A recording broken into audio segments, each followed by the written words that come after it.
আসসালামু আলাইকুম। আমি আপনাদের সাথে জয় প্যান্ডা গার্ডেন থেকে। আপনাদের আনার গাছের পাতা কুঁকড়ে যাচ্ছে বা পাতা খেয়ে ফেলতেছে কোনো একটা পোকা, আপনারা সেটা বুঝতে পারতেছেন না। আপনারা অনেকে আমাকে জিজ্ঞেস করেন যে ভাইয়া, আমরা কি করতে পারি, এই সমস্যা থেকে আমরা কিভাবে বাঁচতে পারি। আপনাদের বাঁচার একটাই উপায়, যাদের পাতা কুঁকড়ে যাচ্ছে তারা ইমিটাফ এবং ভার্টিম্যাক ইউজ করতে পারেন। তারপর হচ্ছে যাদের বিশেষ করে যে সমস্যাটা নিয়ে আমি কথা বলতে চাচ্ছি সেটা হচ্ছে নাইট্রোর সমস্যাটা।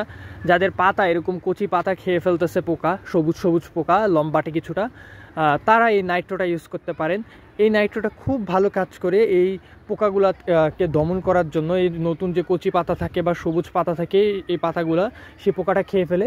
আপনারা যদি নাইট্রো 1 লিটারে 1 ml ব্যবহার করতে পারেন তাহলে সেই সমস্যাটা আর আপনাদের বাগানে হবে না। এই দেখুন,